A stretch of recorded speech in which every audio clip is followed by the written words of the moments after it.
This week's Parsha is Parshas Toldos, and this week we're going to look at some of the trials experienced by Yitzchok Avinu, especially when it comes to keeping treaties, keeping our word, and neighboring nations doing what they say they're going to do. So what are we talking about? Well, we're not talking about the current conflicts that have been abated through ceasefires and so on. We're talking about an old one, an ancient one. It goes back centuries, millennia. And it's an interesting one. It starts actually with Avraham Avinu. Avraham Avinu goes to Gerar. Gerar is in the modern day Gaza Strip. And Gaza is only one of the cities there, but several cities over there that belong to a group of people known as the Plishtim. And Yitzchok went to Gerar as well. And the leader of Gerar is known as Avimelech. So Abraham makes a deal with Avimelech and says, listen, we're going to make a deal. The deal is going to apply to us, to our next generation, the one after him. L'nini l'nechdi, right? All those people going on and forward. That's in the past. Now, let's go forward a little bit, right? That's a couple Parshas ago that the deal with Avimelech came along. Now, Avraham is gone, but Avimelech is still there, it seems. And Yitzchok comes back there. And what happens? Well, Yitzchok gets accosted a little bit by Avimelech. He, wants to know all his business. Is this your wife? Is this your sister? Who are the kids? What's everything here? And then they start filling the wells. They justify, I should be able to fill the wells because the wells are security concern. People will come in here and come use the wells. Invaders will come and use the wells, right? They had a deal. The question is, how much is it worth? How valuable is that deal? Meaning, Abraham went and dug wells. And he made a covenant with Avimelech. And they sacrificed those 7 lambs, and they make a name for the wells. It's called Be'er Shava, right? That's the agreement that they come to. And in a pre-literary society, where they weren't writing things down so much, you had big events that people could say, hey, this was the deal. We've made it here. It was in this place. We commemorated it with a big meal so people could remember it. Easy to remember.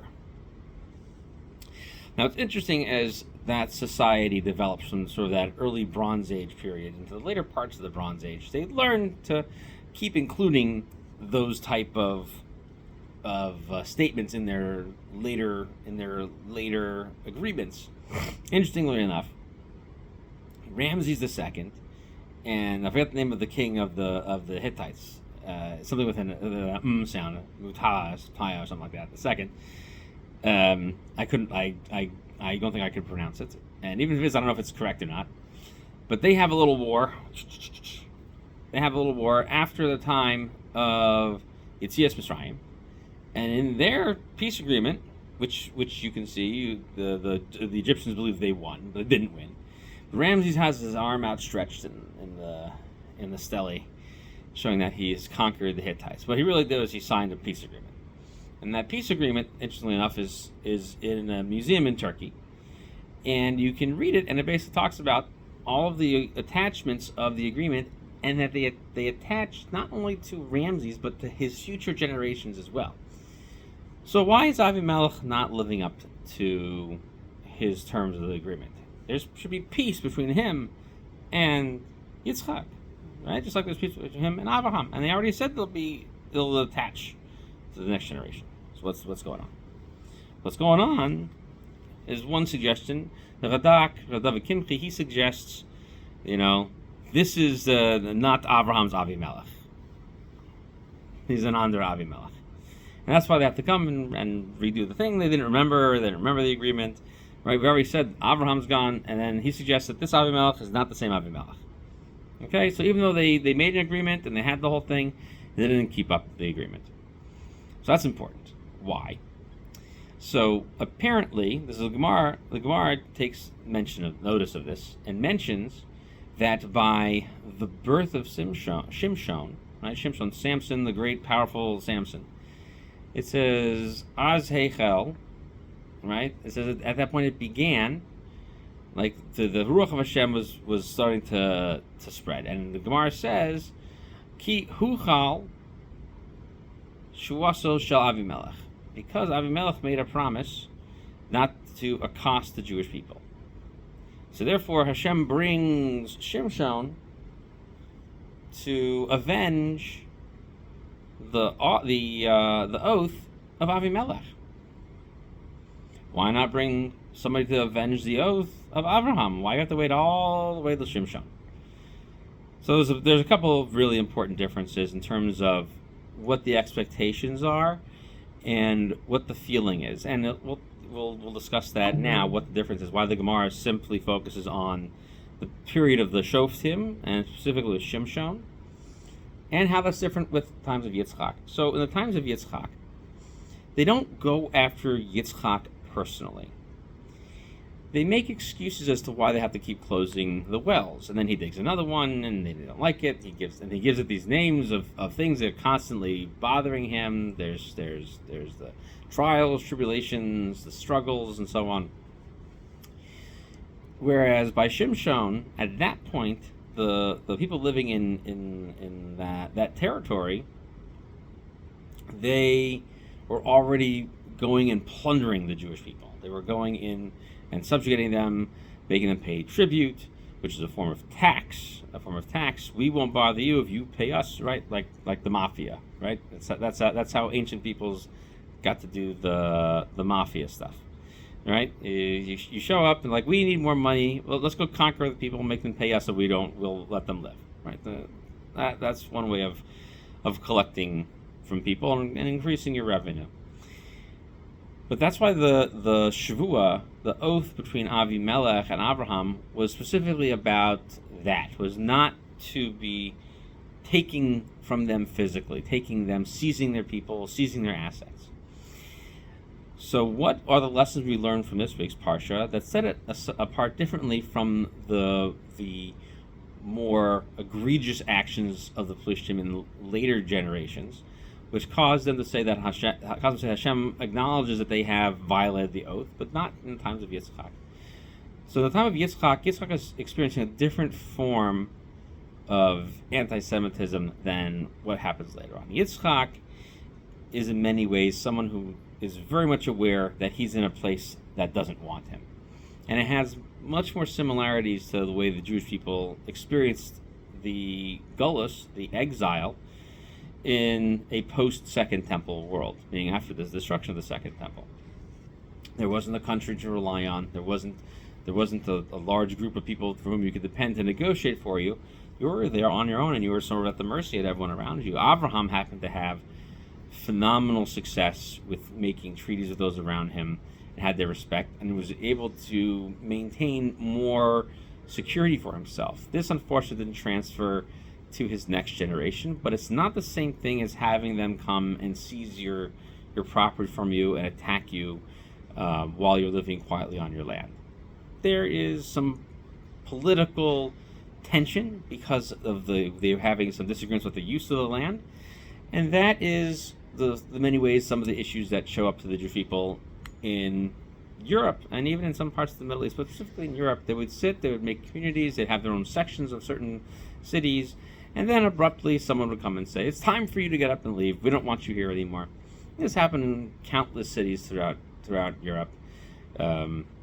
Strangely enough, after 200 years of Jewish presence in Vienna and having a Jewish quarter, they were told to leave in the 15th century, and then they were invited back, a century or two again later. Who can live like that? Who can live? This is not a life. And that's what Yitzchok, in a sense, is experiencing in this situation, is who can live like this? I can't have any security. I can't find any place to rest, to be peaceful.